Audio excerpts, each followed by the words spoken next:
um, could sort of be justified under Article 1, Section 8, I suppose, post offices and post roads, but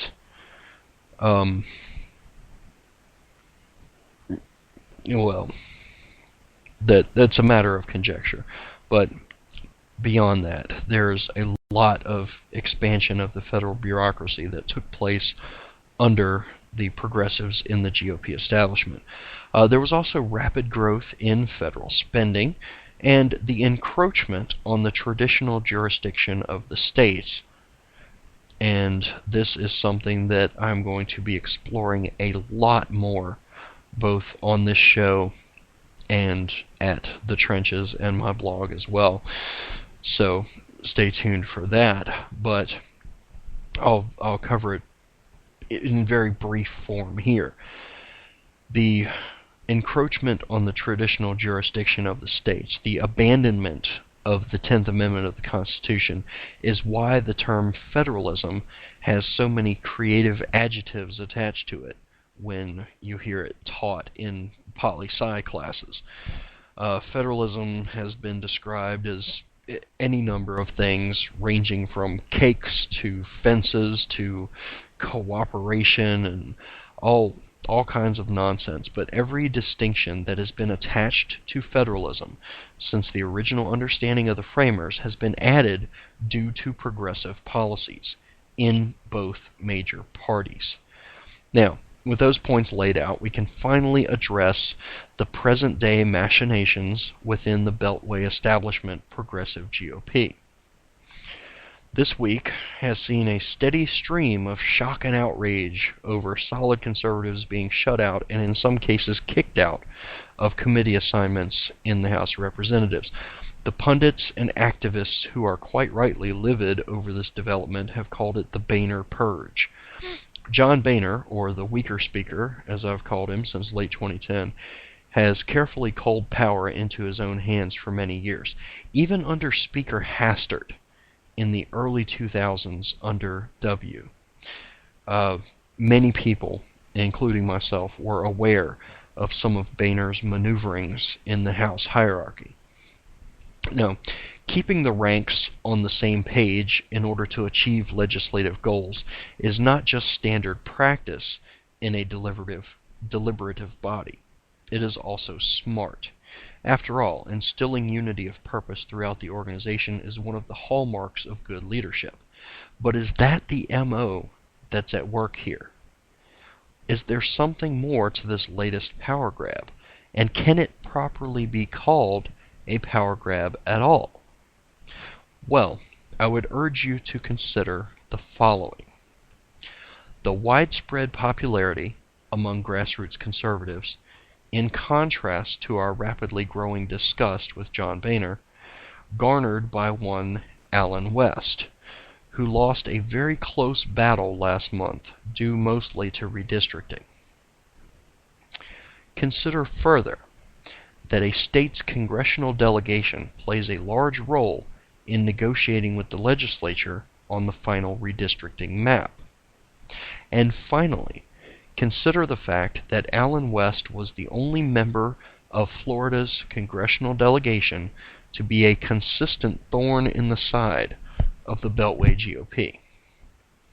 Now, I could throw in, for the sake of stirring the pot, the fact that Alan West's name was being circulated heavily within the Tea Party caucus as a candidate for Speaker of the House in the upcoming 113th Congress. This is a challenge that John Boehner could well have lost. Now, did John Boehner play a role in any of the above?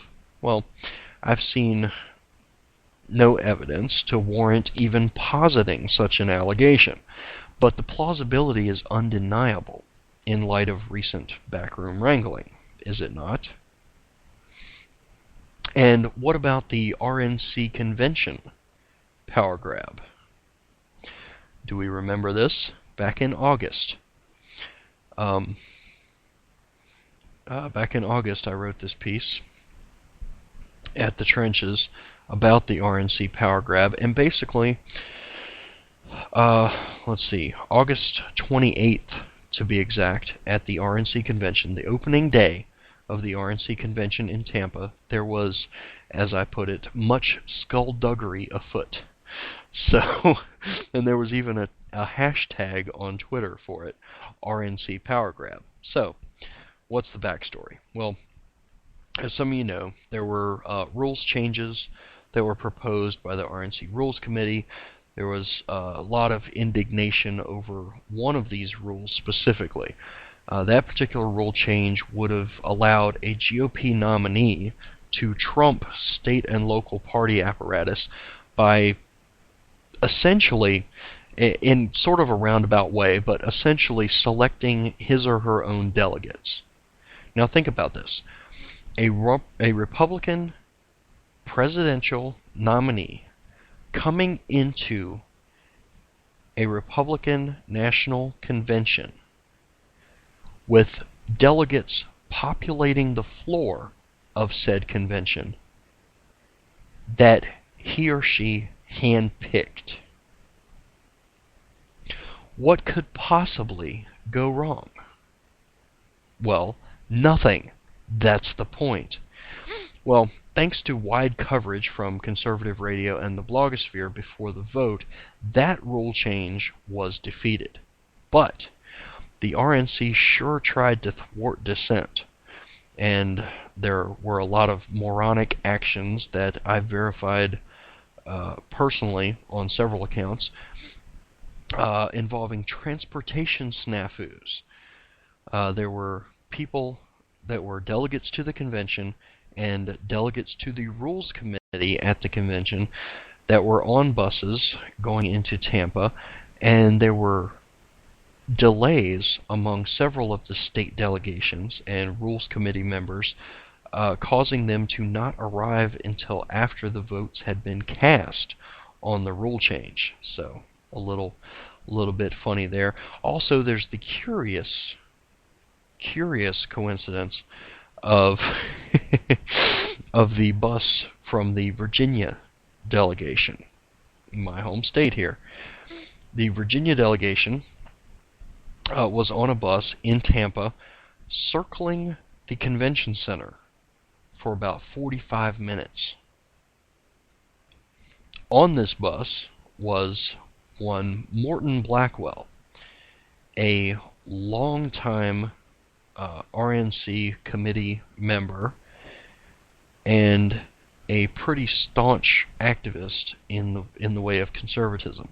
He was on this bus, full of delegates, in Tampa, for a convention specifically held on behalf of these delegates with no GPS.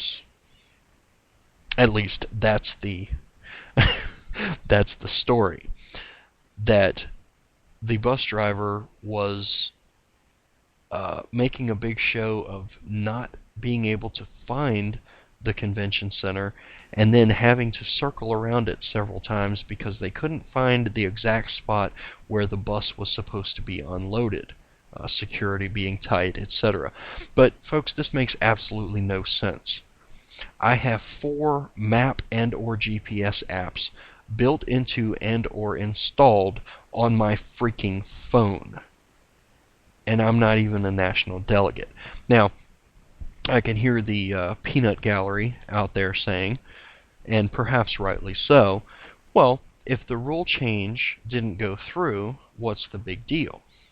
Well, that rule change, allowing the presidential nominee to pick their own delegates, didn't go through. But others did. One such rule change reversed a long-standing tradition in both parties that convention rules could only be changed at national conventions. Well, now, thanks to the rule change that was passed, a supermajority vote of the RNC Rules Committee can change the rules, not just at a national convention, but whenever it damn well wants to.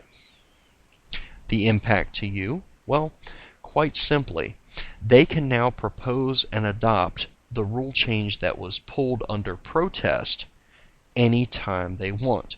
And you can bet that they will do just that as soon as feasibly possible. Reince Priebus, after all, is making noise about running for re-election as RNC chair. Who do you think was behind the proposed rule changes?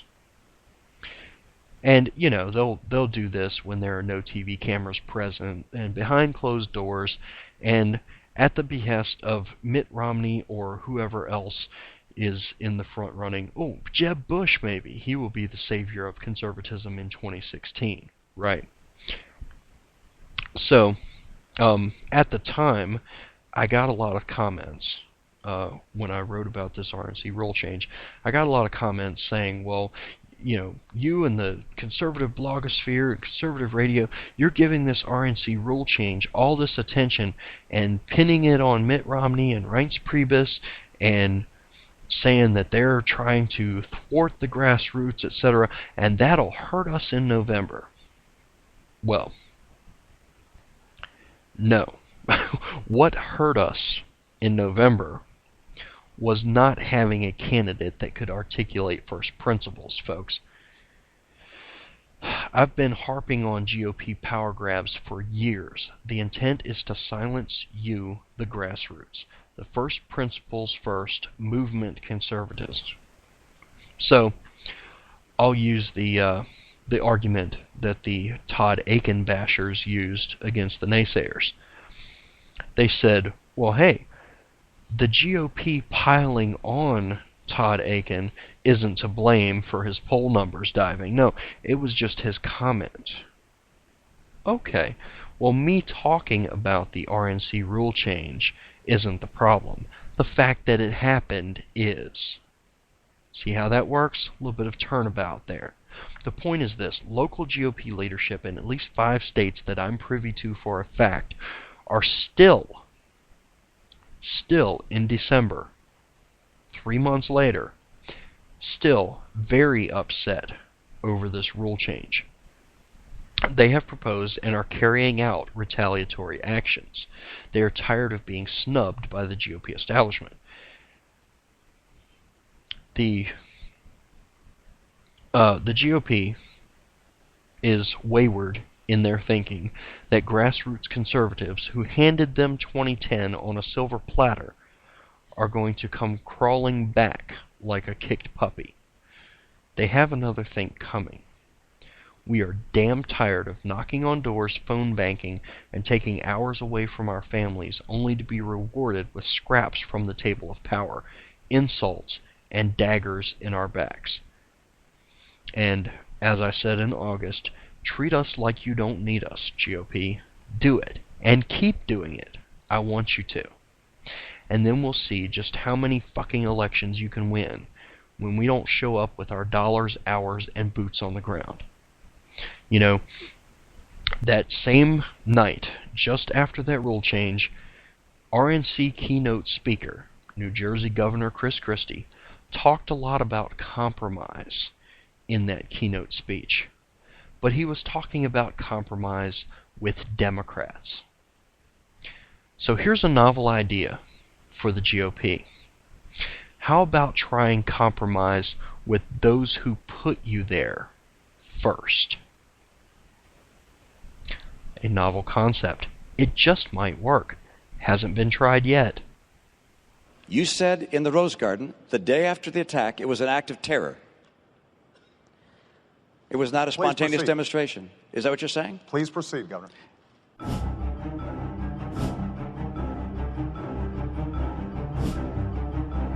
It is in response to a video, a film. This is in response to a video. Internet video that we had nothing to do with. That was spontaneous? Was it a planned attack? Was there a terrorist element to it? This is a response to a hateful and offensive video. The video and its influence on the protests that occurred in Cairo and Benghazi. In response to this video, it was the video that caused the unrest in Cairo, that precipitated some of the arrests in Benghazi. It was sparked by the reaction to this video. The video was a precipitating cause to the unrest, specifically in Libya. Might take advantage of a situation that was brought about initially as a response to the video in question. Natural